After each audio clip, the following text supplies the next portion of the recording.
Bonjour, bonjour. Alors dans cet épisode, je vais vous partager la première partie de ma préparation dans mon voyage en Amérique latine et qui parle justement en fait de ma rencontre avec le groupe Gaïa avec lequel je pars au Pérou. Déjà en fait c'était la première fois justement le groupe Gaïa organise vraiment une rencontre avec tous les voyageurs du voyage. C'est vraiment top que je puisse rentrer dès les premières organisations comme ça parce que finalement on a quand même une rencontre par mois avec le groupe. Donc ça permet vraiment en fait de bien préparer, de se poser des questions sur l'organisation, la logistique, est-ce qu'on va vivre ensemble, qu'est-ce qu'il faut apporter, quelles sont les précautions à avoir. Nous avons également en fait des partages d'expériences des personnes qui sont déjà parties au Pérou, au Machu Picchu. Il y a aussi tous les questionnements en fait par rapport à l'altitude. Et aussi comment se préparer également corporellement. Il y avait même en fait des conseils de manger justement de plus en plus sain parce qu'on va aller dans les lieux sacrés. Et donc en fait, vibratoirement, en fait, ça a un impact également sur nous. Et donc mieux vaut en fait bien se préparer aussi vibratoirement pour pouvoir pleinement accueillir et profiter en fait de l'énergie du lieu. Donc en fait, ma rencontre avec le groupe Gaïa, eh bien déjà en fait, je vous rappelle que j'ai dû tout de suite en fait être en contact avec ce groupe-là avant de faire mon paiement pour pouvoir trouver une roommate, donc c'est une personne qui partage la chambre avec moi. Et donc, j'ai eu trois personnes en fait avec qui j'étais en contact. Donc, c'était une hollandaise, il me semble. Donc ça allait, mais pour moi, je ne sentais pas trop de vibration. Et après, deux autres personnes qui ont eu une importance justement pour la suite de mon voyage. Donc, en fait, la première, c'est une Colombienne. Et elle a suivi Mathias depuis 15 ans. Waouh! Et il connaît bien aussi l'Amérique latine et tout ça. Et donc, moi, je me dis, c'est chouette en fait de pouvoir partager la chambre avec elle, d'avoir plein d'histoires de Mathias à raconter et tout ça. Et le courant s'est très très bien passé. Et puis même en fait après, je me suis dit, tiens, j'aimerais bien aussi peut-être en profiter pour voyager par la suite en Amérique latine, puisque je ne vais pas forcément être tout le temps là-bas. Donc pourquoi pas recevoir de ses conseils. Et ça aussi, ça a une importance en fait après. Donc je vous raconterai dans la suite de l'épisode par rapport à la préparation. Et, euh, et la deuxième personne, en fait, c'est une américaine d'origine vietnamienne. J'adore cette synchronicité en fait. Alors, cette personne, il me semble qu'elle n'a pas été sur le Zoom, mais c'était la coordinatrice de Yaya qui m'a spontanément mis en contact parce que finalement, elle avait demandé en fait qui souhaitait justement accueillir une personne en fait pour partager la chambre. Et bien, c'était cette personne-là en fait qui s'est présentée. Et on va dire, ce n'est pas prémédité, on va dire, le fait qu'elle soit d'origine vietnamienne. Et en fait, c'est en faisant le zoom que on découvre, enfin en tout cas je découvre qu'elle est d'origine vietnamienne et tout ça. Et elle, je n'ai pas choisi comme la personne qui partage la chambre avec moi, mais en tout cas, elle a aussi un rôle important pour la suite du voyage et vous allez le découvrir au fur et à mesure. Eh bien, justement, pendant le Zoom, on faisait les connaissances en fait avec cette deuxième personne d'origine vietnamienne. Eh bien, j'ai parlé un petit peu aussi de la culture, de moi. Et souvent, en fait, je vois cet effet que j'ai chez les gens, c'est que c'est comme si je permettais à eux de mieux comprendre en fait leur culture. Et il y a quelque chose, une forme de connexion qui se recrée. Et en fait, elle a eu envie de se connecter au Vietnam, d'aller au Vietnam. Il me semble même peut-être pour la première fois ou quelque chose comme ça, je ne sais plus. Et donc en fait, ben, c'était en mai quand on s'est parlé. Et elle avait décidé comme ça de partir au Vietnam pour une semaine, quelque chose comme ça. Ben, assez court en fait, il me semble. Mais voilà, comme ça spontanément. Et en fait, il m'avait annoncé ça et il me semble que c'était en novembre.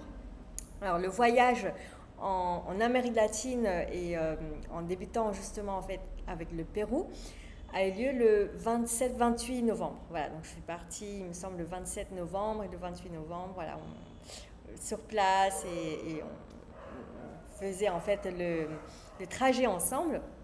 Et donc en fait, il est arrivé début novembre.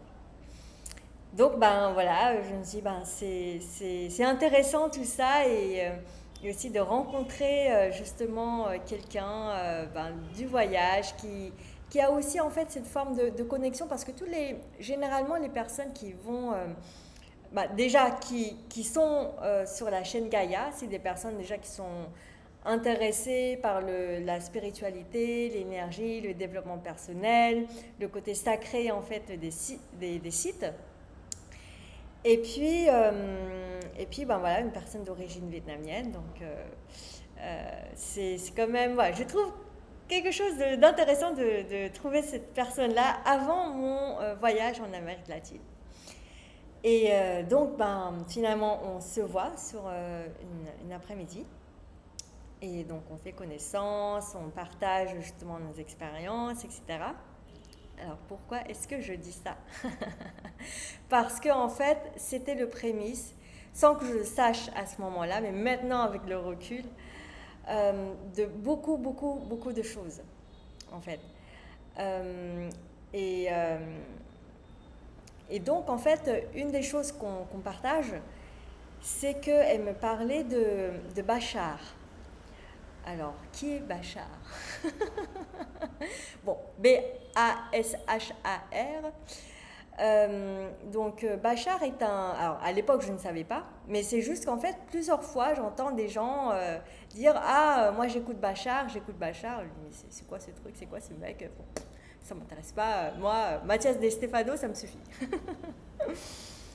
Mais bon voilà, donc la personne repart de Bachar et dit ouais en fait elle a participé à des conférences ou des rencontres organisées par Bachar et, euh, et puis ça l'a beaucoup aidé également. Et ce qu'elle aime beaucoup en fait, c'est de suivre les 5 étapes de Bachar. Donc d'abord c'est suivre sa passion, ses envies, son excitation, aller jusqu'au bout de son excitation, jusqu'au moment où on n'arrive pas, on ne peut plus, mais sans aucun comment dire, attachement ou sans aucune attente en fait. Avoir une fixation sur comment les choses doivent arriver, etc. Et puis après, une fois qu'on a suivi au maximum de ce qu'on peut, eh bien en fait de se poser et prendre conscience bah, justement de ses croyances, de ses attentes, de tout ça, de l'apprentissage, de l'expérience et tout. Bon, voilà, j'écoute juste ça comme ça, ok, très bien, intéressant, je prends note. Et puis après en fait elle m'a parlé aussi du Nebula Stone, la pierre Nebula, Nebula. Donc c'est un peu comme une pierre des étoiles. Et quand j'ai regardé, j'ai tapé sur internet et je regardais l'image de ce Nebula Stone, eh bien, il y a eu une forme de sensation, de quelque chose qui s'est connecté à moi. Et je sentais vraiment cette connexion avec l'univers, avec quelque chose de vraiment très extraterrestre. Et, et puis, voilà, donc je sentais quelque chose qui s'ouvre à l'intérieur de moi. Et le soir, en fait, ben, ce ressenti revient en fait à chaque fois que j'ai cette vision de cette pierre. Il y a quelque chose qui se passe en moi, il y a une forme d'ouverture, il y a une forme de compréhension. Je commençais à canaliser des informations en fait par rapport à cette pierre. Et je sentais vraiment mon énergie, ma vibration changer. Et j'étais vraiment presque, entre guillemets, en syncope et tout. Et je regardais aussi, et je suis tombée aussi sur une vidéo qui parlait de 3AI Atlas, des choses comme ça. Bon, je ne rentrerai pas dans les détails, mais en fait, pour moi, il y a une forme de nouvelle compréhension des choses, du monde, en fait, qui se passe. Et quand j'interroge justement mon intérieur, je ressens, mais c'est comme si on est en train de me rebrancher, on va dire, énergétiquement, les câbles et tout ça, et qu'on me remettait à jour. Qu'on me préparait énergétiquement aussi pour mon voyage. Et il y a une forme de remise à jour, entre guillemets, des guides, en fait, ou des énergies qui m'accompagnent dans mon chemin de vie. Mais qui se passe vraiment au niveau subtil. Voilà. Donc c'est vraiment en fait une forme de sensation. Après, j'ai pas senti une forme de changement conscient mais trop forte. Et en même temps, je sens qu'il y a quelque chose qui est en train de se faire, qui a changé. Voilà. Donc, tout cela pour vous dire que des choses en fait qu'on pourrait penser comme anodines dans la vie de tous les jours, juste en suivant le flow, des choses un peu intéressantes comme ça, bah tiens, une personne d'origine vietnamienne, et puis après elle vient au Vietnam, et puis voilà, il y a des choses qui se passent. Voilà, mais en fait, si vous suivez jusqu'au bout l'aventure de mon voyage, ou si vous me connaissez maintenant, vous allez comprendre en fait l'importance en fait de cette rencontre et ça m'a ouvert, ou m'a reconnecté, ou m'a connecté justement en fait à une nouvelle énergie, un nouveau monde en fait, notamment Bachar, mais c'est pas tout de suite. Voilà, c'est pas tout de suite, c'est vraiment en fait après. Mais bon, j'ai bien envie de dévoiler, mais pas tout de suite, pas tout de suite. Mais en tout cas, c'est pour vous dire que ça m'a énormément aidé pour la suite de mon voyage. Si vous souhaitez en savoir plus déjà en fait sur Bachar, je vous partage un petit peu. Bachar en fait c'est un extraterrestre, donc une énergie on va dire d'origine hors Terre et qui est sur une autre dimension, une réalité parallèle. Donc en fait, notre monde, nous vivons en fait dans de multiples réalités. Donc c'est le multivers.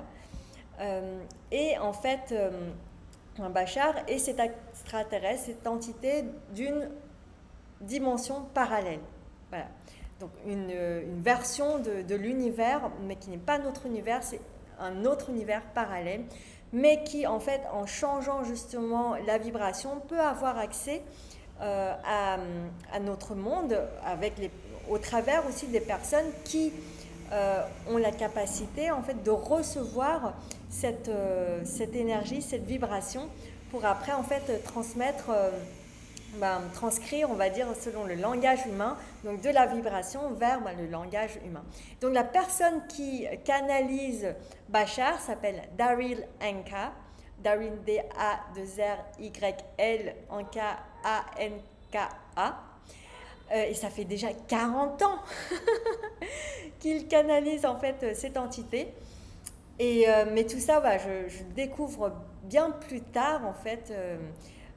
Et en tout cas, sur ce moment-là, je prenais pas forcément conscience de l'importance de tout ça, mais je vous le partage quand même un petit peu pour que vous puissiez en souvenir après lorsque je vais justement en parler. Voilà. Donc voilà pour la première partie de la préparation, justement en fait ces rencontres. Qui finalement permet justement de commencer à se connecter en fait avec l'énergie du voyage, avec les différentes personnes, les différentes portes qui commencent en fait à s'ouvrir avec les différentes clés qu'on reçoit. et que petit à petit, en fait, les choses vont se dévoiler selon leur importance. Voilà. Eh bien, je vous dis à très bientôt pour le prochain épisode où je vais justement partager autre chose, toujours autour de la préparation. Et là, ça sera en fait justement euh, la rencontre en fait avec la méditation et aussi